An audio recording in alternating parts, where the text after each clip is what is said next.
बदलापूर पश्चिम येथे घडलेल्या फसवणुकीच्या गुन्ह्याचा समांतर तपास गुन्हे शाखा घटक 4च्या पथकाने केला।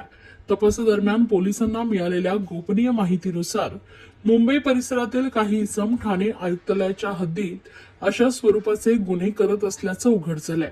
या कारवाईत पोलिसांनी एकूण 4 आरोपींना ताब्यात घेतलंय। रामसिंग चव्हाण हा व्यवसायानं ज्वेलर असून तो या गुन्ह्यातील मुख्य रिसिव्हर असल्याचं तपासात निष्पन्न झालंय। तसेच राजू चव्हाण, रमेश जयस्वाल आणि संजय मांगडे हे तिन्ही आरोपी मुंबईचे रहिवासी असून त्यांच्यावर यापूर्वीही फसवणूक व चोरीचे गुन्हे दाखल असल्याची माहिती आहे। पोलिसांनी आतापर्यंत 12 गुन्हे उघडकीस आणत 130 ग्रॅम सोन्याचे दागिने जप्त केले असून त्याची अंदाजे किंमत 16 लाख रुपये। आरोपींना सध्या पोलीस कोठडी सुनावण्यात आली असून या प्रकरणात आणखीन आरोपी सहभागी असण्याची शक्यता पोलिसांनी व्यक्त केली आहे। बदलापूर पश्चिम येथे बतावणीचा गुन्हा दाखल होता आहे। त्याचा समांतर तपास गुन्हे शाखा घटक 4चे पोलीस निरीक्षक योगेश आव्हाड आणि त्यांची टीम ACP शेखर बागडे यांच्या पर्यवेक्षणामध्ये करत होती। त्यामध्ये युनिट 4चे पोलीस हवालदार थोरवे यांना माहिती मिळाली की मुंबई परिसरातील काही इसम हे बतावणीचे गुन्हे आणि आयुक्तालयाच्या हद्दीमध्ये करत आहेत। त्या अनुषंगानं 4 आरोपींना ताब्यात घेण्यात आलेलं आहे।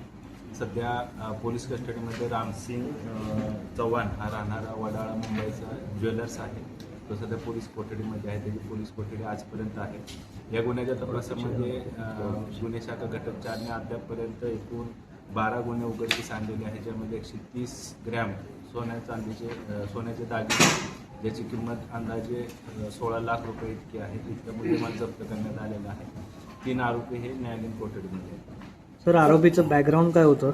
3 आरोपी जे न्यायालयीन कोठडीमध्ये आहेत त्याच्यामध्ये राजू चव्हाण, रमेश जयस्वाल आणि संजय मांगडे हे 3 आरोपी राहणारे मुंबईचे आहेत। या आरोपींवर पूर्वी बतावणी, चिटिंग, फसवणुकीचे गुन्हे दाखल आहेत। अजून आरोपी असले तर आरोपी कुठला यायचा, म्हणजे आरोपीचा बॅकग्राऊंड काय होतं, रिसिव्हर काय होता, हा आरोपी जो होता त्याचा रिसिव्हर कोण आहे? म्हणजे हा जो सध्या रामसिंग चव्हाण आहे हा ज्वेलर्स आहे मुंबईचा, तो रिसिव्हर आहे ज्यानं या आरोपींकडून मुद्देमाल घेतला होता आणि त्याची विल्हेवाट तो लावणार होता। हा राहणार मुंबईचा आहे, त्याचा व्यवसाय हा ज्वेलर्सचा।